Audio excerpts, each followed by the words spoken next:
मान लो कि यह सर्कल $1 मिलियन को दर्शाता है, तो $10 मिलियन कुछ ऐसा दिखेगा, $100 मिलियन कुछ ऐसा दिखेगा, और $1 बिलियन कुछ ऐसा दिखेगा। टेस्ला के फाउंडर इलॉन मस्क की कुल संपत्ति इस अमाउंट से 193 गुना ज्यादा है। और फिर आप हैं। आप शायद अभी एक नौकरी कर रहे हैं जो आपको उस डिग्री से मिली है जिसके लिए आपने अपने विश्वविद्यालय में, कॉलेज में पढ़ाई की थी। आपके पास बचत में शायद ज्यादा पैसे नहीं है, आपके पास शायद क्रेडिट कार्ड का कर्जा है जो चुकाना भी बाकी है, या फिर आप अभी एक डिग्री के लिए पढ़ाई कर रहे हैं जो कि आपको उम्मीद देता है कि आपको एक अच्छी नौकरी मिलने के बाद आपके पैसे की तकलीफ वो दूर कर देगा। संपत्ति बनाना, अमीर होना, यह सब बस एक दूर का सपना सा लगता है। उन्होंने ये कैसे किया?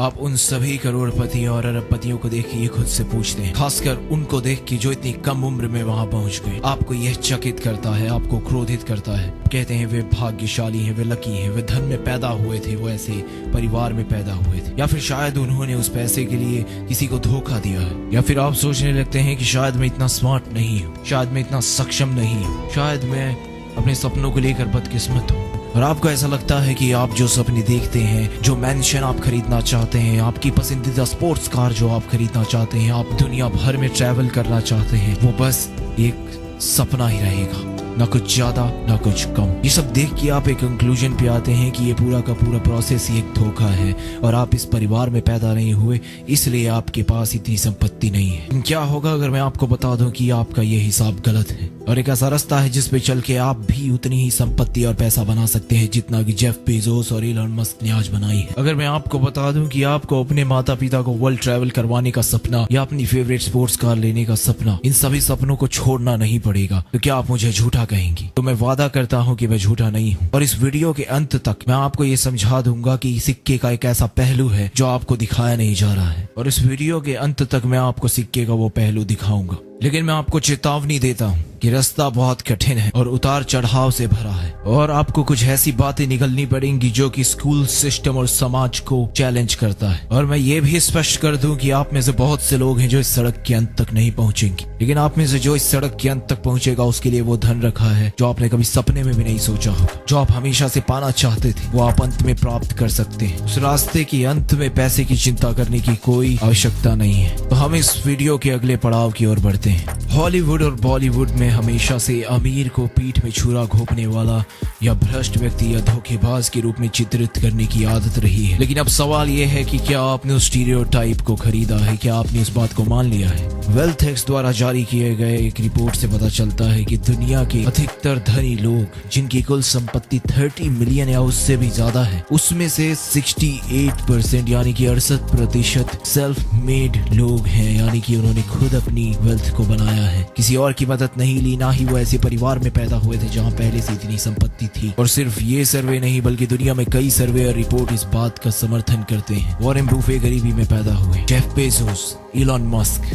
जो गैबिया, ये सब उनमें से कुछ लोग हैं जो सेल्फ मेड बिलियनियर्स हैं, यानी कि इन्होंने अपनी संपत्ति खुद बनाई है अपने दम पर। तो ऐसा क्या है जो ये लोग जानते हैं और आप नहीं जानते? आपको सिखाया गया है कि पैसा नौकरी से अर्जित किए हुए वेतन के बराबर है, यानी कि जितनी अच्छी नौकरी होगी उतना अच्छा पैसा होगा। आपको बचपन से ये बात सिखाई गई है, लेकिन मैं आपको बता दूं, नौकरी मिलना ही आपकी शिक्षा का एकमात्र उद्देश्य बन जाता है। तो इसमें गलत क्या है अगर आप पूछें? अगर आपको लगता है कि पैसा कमाने का सबसे अच्छा तरीका यही है तो आप गलत हैं। हम सभी के पास एक ऐसी कीमती संसाधन रिसोर्स है जो कि सबसे ज्यादा दुनिया का महत्वपूर्ण संसाधन है, और एक बार ये चला गया तो इसे वापस लाने का कोई तरीका भी नहीं है। हम बात कर रहे हैं समय की, आपके टाइम की। अगर आप 1 लाख पर महीना कमाते हैं तो आपको 10 साल लग जाएगा 1 करोड़ रुपए बनाने में, और आपको 100 साल लग जाएगा 10 करोड़ रुपए बनाने में, जो कि 2 लैम्बोर्गिनी हुराकन की प्राइस है, यानी 2 स्पोर्ट्स कार जो कि दुनिया में बहुत ज्यादा प्रसिद्ध है, लेने में आपको 100 साल लग जाएंगे। और वो भी तब जब हमने इसमें टैक्सेस नहीं जोड़े, हम इन्फ्लेशन नहीं जोड़ा, हमने इसमें आपके जिंदगी के रोजमर्रा के खर्चे नहीं जोड़े। अगर हम यह सब जोड़ लें तो आपके उस 10 करोड़ रुपए की कीमत असल दुनिया में बहुत बदल जाएगी। तो मैं आपको बता दूं कि ऐसा कौन सा वो रास्ता है, ऐसा कौन सा वो तरीका है जिससे आप आगे बढ़ सकते हैं और आप भी खुद के जेफ बेजोस बन सकते हैं। तो चलिए मैं आपको वो खेल सिखाता हूँ जिससे आप भी कभी जेफ बेजोस, इलॉन मस्क, ओप्रा विनफ्री की लिस्ट में आ सकते हैं। तो खेल के नियम कुछ इस प्रकार है। आपको उस कथित वैल्यू के हिसाब से पैसा दिया जाता है जो लोग आपके मूल्य को समझते हैं, यानी कि लोगों का जो परसीव्ड वैल्यू है आपके काम में, उतना ही प्रपोर्शन में पैसा आपको मिलेगा। यही लोग हैं जो इकोनॉमी में एक मार्केट को बनाते हैं। एक ग्राहक,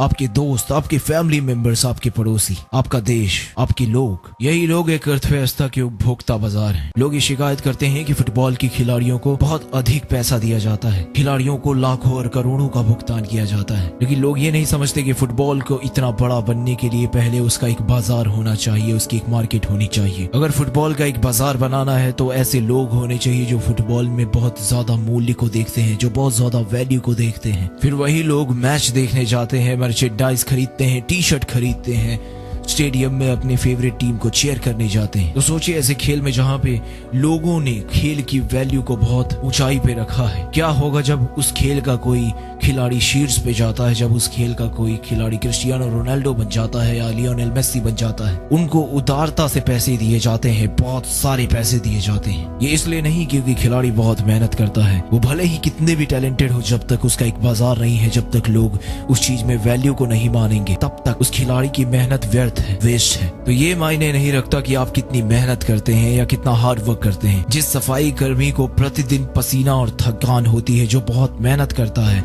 उसको एक सीए की तुलना में कंपैरिजन में बहुत कम पैसा दिया जाता है। जानते हैं क्यों?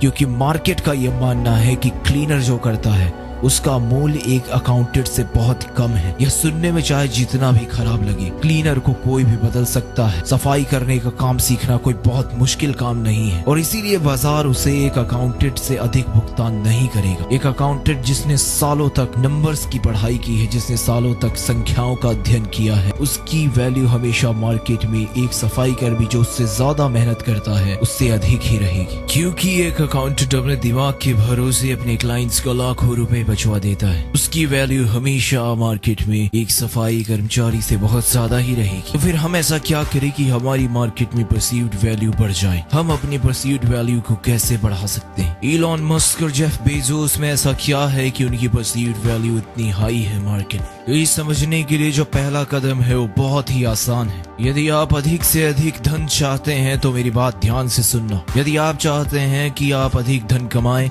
तो आपको समस्याओं का समाधान करना पड़ेगा, यानी कि you have to solve problems. जितनी बड़ी प्रॉब्लम आप सॉल्व करोगे उतना ज्यादा पैसा कमाने की क्षमता आप रखते हैं। अगर आप 1 मिनट लेके इस बात को ध्यान से सोचें, अगर आप ध्यान से सोचें तो आपको समझ आएगी कि यदि कोई समस्या हल हो जाती है तो लगभग सारा का सारा पैसा इसी मूल के आधार से चलता है। उस इंसान पर पैसा फेंका जाएगा। अगर आपके पास कोई $1 मिलियन की समस्या का हल है तो समाधान आपको लाखों बना के देगा। अगर आप $1 अरब की समस्या का हल कर रहे हैं तो आपको ये अरबों बना के देगा। ध्यान से सोचिए कि अमेज़न जैसी साइट और टेस्ला जैसी कंपनी कौन सी प्रॉब्लम्स का सोल्यूशन कर रही है। आपको अमेज़न के चलते घर बैठे बैठे ही कितने सारे सामान मिल जाते हैं, आपको दुकान तक नहीं जाना पड़ता है। टेस्ला ने इस दुनिया के पोल्यूशन की प्रॉब्लम को सॉल्व करना, कार्स को बहुत अच्छे से मैन्युफैक्चर करना, बिल्ड क्वालिटी बनाना, उसमें आधुनिक टेक डालना और सेल्फ ड्राइविंग कार्स बनाने जैसे काम किए। ये सभी किसी न किसी इंसान की बहुत बड़ी समस्याओं का एक हल है। यदि आप पैसे के पीछे भाग रहे हैं तो आप गलत कर रहे हैं। मैं जानता हूँ कि ये पैराडॉक्सिकल साउंड करता है, लेकिन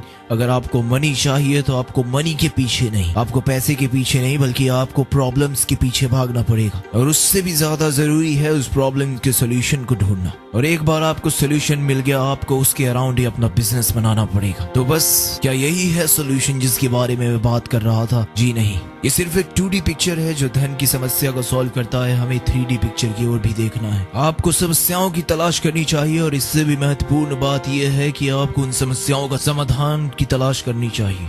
तो आप सोच रहे होंगे कि मुझे अमीर बनने के लिए अमेज़न बनाना होगा या शायद अगला फेसबुक बनाना होगा या गूगल बनाना होगा। आप ऐसा सोच रहे होंगे, लेकिन नहीं। आप सोच रहे होंगे कि मैं तो कोडिंग करना भी नहीं जानता, मैं प्रोग्रामिंग करना भी नहीं जानता, मेरे पास इतना लोन नहीं है, इतना पैसा नहीं है। ना ही मेरे पास कोई एक्सपीरियंस या सपोर्ट है कि मैं ऐसा कर सकूं। तो आपको क्या करना है, आपको अपने आसपास देखना है कि लोग क्या कह रहे हैं कि उन्हें पसंद नहीं है, कौन सी प्रॉब्लम्स उन्हें आ रही हैं, कौन सी चीजें वो चाहते हैं कि जो अस्तित्व में हो लेकिन अभी नहीं, किस चीजों को लेकर लोग निराश हैं, क्या लोगों के लिए असुविधाजनक है जिसे आप सुविधाजनक बना सकते हैं, क्या कोई ऐसी समस्या है जिसका हल आप कर सकते हैं, क्या कोई ऐसी समस्या है जो हल करने के लायक है। इस इक्वेशन का फाइनल स्टेप ये है कि आपको ऐसी प्रॉब्लम का सोल्यूशन ढूंढना है जो स्केलेबल हो और आपकी प्रॉब्लम एक मैग्नीट्यूड यानी एक बहुत बड़े नंबर ऑफ पीपल को अफेक्ट करनी चाहिए। एक रेस्टोरेंट को स्टार्ट करना स्केलेबल नहीं है, लेकिन एक रेस्टोरेंट की फ्रेंचाइजी को स्टार्ट करना बहुत स्केलेबल बिजनेस है, क्योंकि अगर आप एक रेस्टोरेंट शुरू करते हैं तो आप लोकल एरिया तक सीमित रह जाएंगे,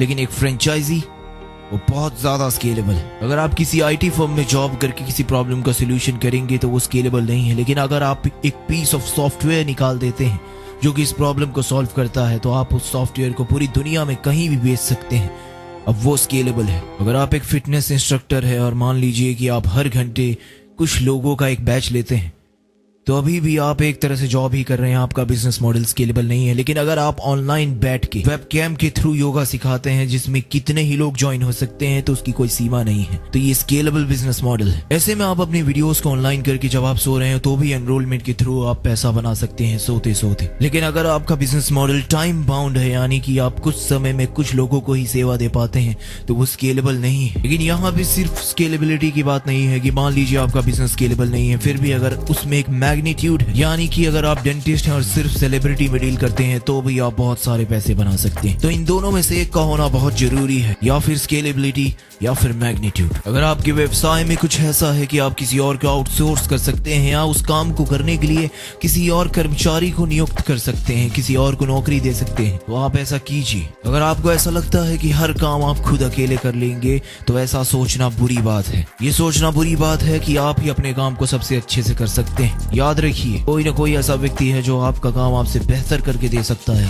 आपको ये भी सुनिश्चित करना पड़ेगा कि हर उस व्यक्ति जिसको ये प्रॉब्लम है उस तक आपका सोल्यूशन पहुंचे। और यहाँ पे फिर से उस स्केलेबिलिटी वाली बात आ जाती है। आपको ये सुनिश्चित करना है कि आपका व्यवसाय सही सिस्टम और प्रक्रियाओं के साथ चल रहा है। क्या आपने एम्प्लॉय हायर किए हैं, क्या आपने ऑटोमेशन किया है, क्या आपने फ्रेंचाइजीज खोली हैं, क्या आपने स्केलेबल बनाया है, क्या आपने कर्मचारियों को नियुक्त किया है। ये सभी पॉइंट्स बहुत ही जरूरी है। आपने एक बिजनेस बनाया और वो स्केलेबल भी हो गया और आपने अच्छा पैसा बना लिया। अब आगे बढ़ने और जो बोया है उसे काटने का समय। इस पॉइंट पे आके आपके पास दो संभावित रास्तों का सामना करना पड़ सकता है कि आप अपना व्यवसाय जारी रखें या फिर इसे किसी और को बेच दें, जिसे एक्विजिशन बोला जाता है। ये कहानी है इंस्टाग्राम की जिसे फेसबुक ने 1 अरब में खरीद लिया, या पेपैल की जिसे 1.5 बिलियन में बेचा गया, जिसमें से $165 मिलियन सीधा एलन मस्क की जेब में चले गए। और यदि आप अपना बिजनेस बेचना नहीं चाहते और उसे चलाना जारी रखना चाहते हैं तो ठीक है, आपके ऐसा करने के कई कारण हो सकते हैं। हो सकता है कि आप अपनी कंपनी से प्यार करते हैं जिसको आप अपने बच्चे समान प्यार करते हैं। हो सकता है कि आपको ऐसा लगता है कि आप अपनी कंपनी को और अधिक की मूल्य बढ़ा के इसे और आगे ले जा सकते हैं। अब हम आ गए हैं आखिरी पड़ाव। तो आपने प्रॉब्लम्स ढूंढी और प्रॉब्लम के सॉल्यूशंस ढूंढे और उसे बिजनेस बनाया और उसे स्केलेबल किया। लेकिन अब क्या? अब सच्चाई ये है कि आप में से अधिकांश के लिए ये पूरी जर्नी पैसे के बारे में कभी थी ही नहीं। पैसा तो सिर्फ एक कागज का टुकड़ा है, एक स्क्रीन पर एक नंबर है।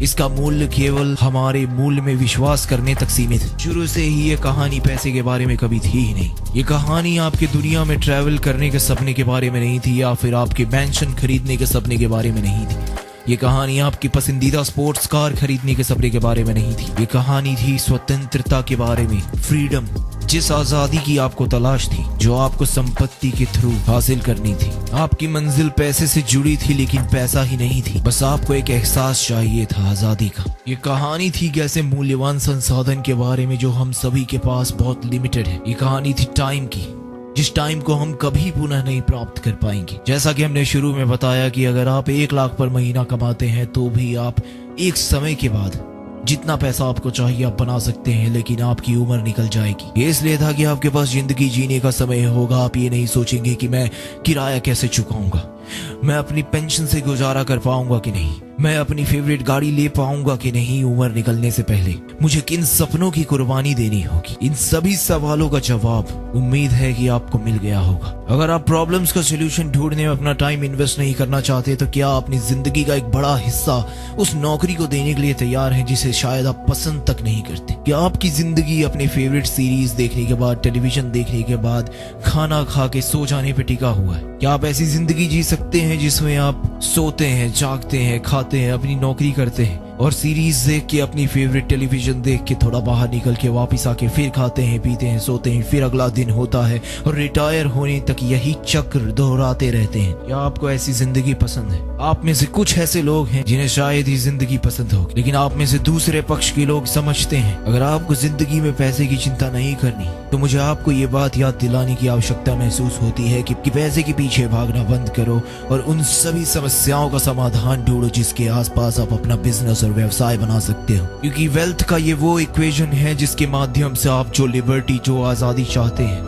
जितना पैसा चाहते हैं, वो मिल सकता है। तो समस्याओं को सुलझाना अपने जीवन का संघर्ष बना दो। तो क्या इसका मतलब है कि इस रास्ते के अंत में आप खुश होंगे? नहीं, इसका मतलब ये नहीं है। इसका मतलब ये नहीं है कि इस रास्ते के अंत में आप संपूर्ण महसूस करेंगे, आप खुश महसूस करेंगे। उस प्रश्न का उत्तर तो केवल वक्त दे सकता है। लेकिन यदि धन आपके लिए खुशी के बराबर है, यदि वेल्थ आपके लिए हैप्पीनेस लाता है, तो वेल्थ का यही इक्वेशन है। Find problems and spend your life finding the solution and then sell it. मैं ये नहीं कहता कि आप सब इसमें सफल होंगे। असफलता ही इस जर्नी का सबसे महत्वपूर्ण हिस्सा है। तेजी से असफल होना और उतनी ही तेजी से अगली चीज पर आगे बढ़ना ही सफलता का रास्ता है। अगर आप चाहते हैं कि आप जिंदगी में ज्यादा पैसे कमाएं तो खुद से ये सवाल कीजिए कि मैं किन समस्याओं का समाधान कर रहा हूँ, मैं किसके काम आ रहा हूँ? क्या मैं ये खुद कर रहा हूँ या मैं किसी के लिए नौकरी कर रहा हूँ जहाँ पे मेरा बॉस किसी की समस्या का समाधान करके संपत्ति बना रहा है? और अंततः मैं ये कहना चाहता हूँ कि इसमें सिर्फ बिजनेस नहीं बल्कि नौकरी और करियर भी शामिल है। यदि आप जहाँ भी हैं वहाँ अधिक समस्याओं का हल कर सकते हैं, यदि आप अधिक रिसर्च और खोज कर सकते हैं, तो आप अपनी जॉब में भी एक बड़ी और अच्छी सैलरी और प्रमोशन पा सकते हैं। एक बार फिर से रिपीट करूंगा कि पैसे के पीछे भागना छोड़ो,